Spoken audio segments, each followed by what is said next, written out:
Greetings and welcome back everyone. If you like these daily crypto analysis videos, hit the like button and subscribe. Please share these videos with your friends to help the channel grow. I'm CryptoSnake, back again to discuss some Bitcoin analysis. I'm going to start this video out on the 4-hour chart where the 4-hour Kijun-sen is descending and the SAR, or the stop and reverse indicator, is still moving in a bearish direction.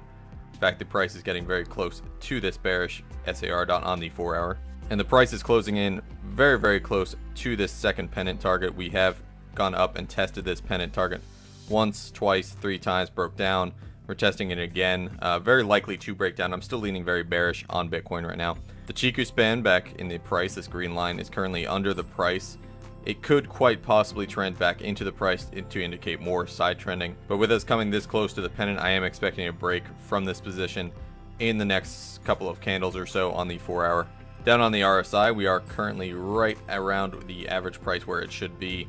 We did trend up still slightly. We have not come down to test this bottom 4-hour RSI level, not since this pump back on October 14th. So we are still very likely to continue this RSI trend until we get down to tap the bottom of the RSI level. And if we switch over to the daily chart, you can see that down on the RSI, the daily is still respecting the trend line that I laid out. The price did come up to test this trend line with a wick and broke back down. It's possible we may have another test of this trend line before breaking through this support at 46. And as I mentioned in the previous video, the Kijun-sen did start descending on the daily. It has moved parallel with the Tenkan-sen now.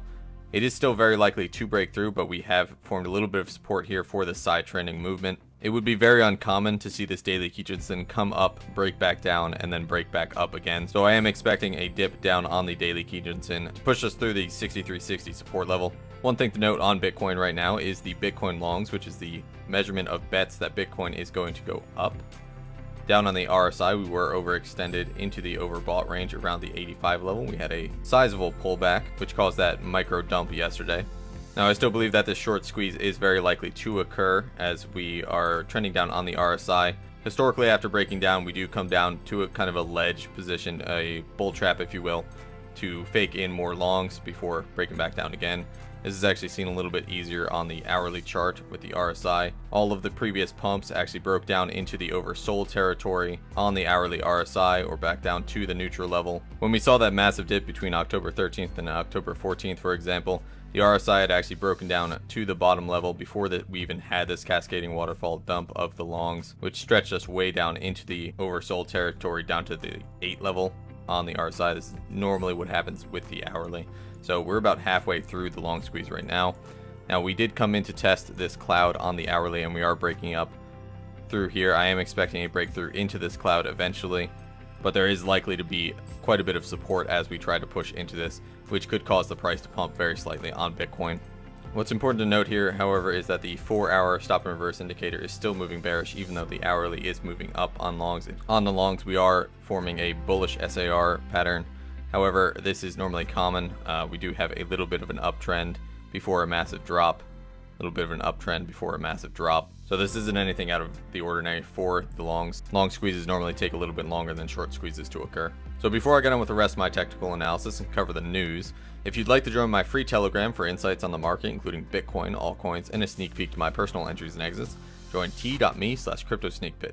Links directly to the chat and a link on how to install Telegram, which is a free chat program I use to communicate with my VIPs, in the description below. I've also launched my official Twitter, so follow me at CryptoSnakeVIP to get regular updates. And even though this week of side trending movement has been slow, we actually have been pulling some savage gains in the VIP this month overall. I've given out a list of potentially discount altcoins I plan to ride for the bull run at the end of this pennant, which I think is coming very soon, as well as some hot altcoin swing positions every week.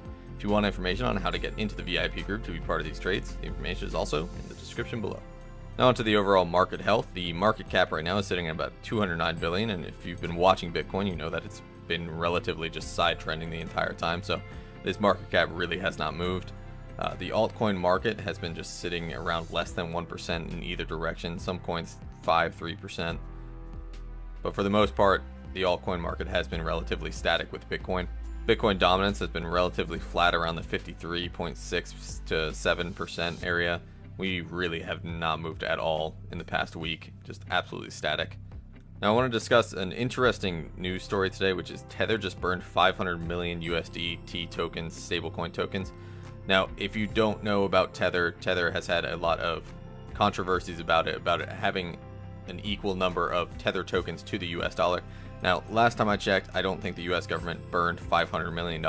So this definitely raises speculation on whether or not they were lying about being one-to-one with the US dollar or not. However, it's also interesting to see how this will affect Tether's price, because Tether was actually underneath the US dollar at about 98 cents, 96 cents. So this is likely Tether's attempt to restore the US dollar value back to $1. Now, moving back to Bitcoin real quick, what is concerning about this is it opens up Tether to actually print more coins. If they say, okay, well, we burn these 500 million just to save Tether's price, but we still need to be one-to-one back, so they'll instantly pump $500 million back into the market and throw that into Bitcoin on a big influx, which would cause a massive spike. So that is a little worrisome, but as we are coming to the end of this pennant, I am expecting still a dump to come down to this level.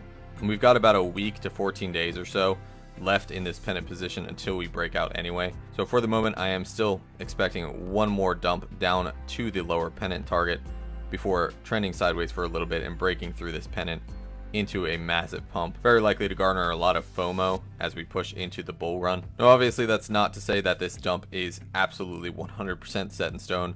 It is the likely occurrence here, but there is still a chance that we could break up out of this pennant early. If we break above the 64.90 level, that would instill a lot of FOMO. It would very likely mean that we have broken out of this pennant and broken into the bull run. However, we have been rejected off of that multiple times, so it's more likely that we're going to break down than we are to actually break through this. The only thing that I could see breaking us through without actually being an initiation of the bull run would be a tether print or some sort of market manipulation trying to get us over this, trying to instill some FOMO, which would also be bad for the market because it wouldn't be a natural start to the bull market. So overall, right now, I am still bearish short-term on Bitcoin. I do believe we are going to break down to this lower trend line due to the daily RSI, due to the 4-hour RSI, due to the Kijun-sen descending, the 4-hour Kijun-sen descending, the long squeeze that might be occurring, and the SAR indicators all moving bearish. So that's it for today's technical analysis. If you do make any trades today, I wish you luck. Please join me in my free Telegram at t.me/cryptosnakepit, where I give up-to-the-minute updates on Bitcoin and my personal exits and entries for the private VIP group. Also included is our private VIP chat, where you can chat with many of our experienced savage traders, get personal technical analysis from me, and answer any questions you might have. This is Crypto Snake, signing off.